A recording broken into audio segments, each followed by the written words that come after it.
నేను ఏమంటా అంటే వీళ్ళకి అవకాశం దొరికినప్పుడల్లా ఎందుకు ఇంగ్లీష్ మీడియం మీద అక్కసు కప్పుతారంటే మా పిల్లలు అమెరికా పోయి లండన్ పోయి లేకపోతే ఇంకేదో ఆస్ట్రేలియా పోయి స్విట్జర్లాండ్ పోయి పెద్ద పెద్ద యూనివర్సిటీలలో చదువుతుంటే ఈ గరీబ్ నా కొడుకుల పిల్లలు కూడా ఇంగ్లీష్ మీడియం చదివితే రిపీటింగ్ ఈ గరీబ్ నా కొడుకుల పిల్లలు కూడా ఇంగ్లీష్ మీడియంలో చదువుకుంటే మన పరిస్థితి ఏం కాదు.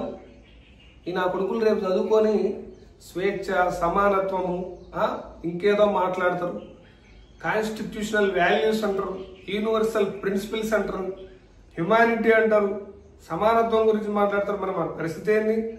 మనమే చదువుకుంటాం ఇంగ్లీష్ మీడియంలో, మనమే ప్రపంచం అంతా మనకే తెలుసు. ప్రపంచం అంతా మనకే తెలుసు కాబట్టి మనమే రాజకీయ అధికారం చెలాయించాలా, బిజినెస్లన్నీ మనమే చేయాలి, వ్యవస్థ మొత్తం మన గుప్పిట్లో పెట్టుకోవాలి, రాష్ట్ర బడ్జెట్ దేశ బడ్జెట్ 80% మన చేతులు ఉండాలి, ఈ నా కొడుకులకు బిస్కెట్లు వేయాలి అనేది వీళ్ళ నేచర్.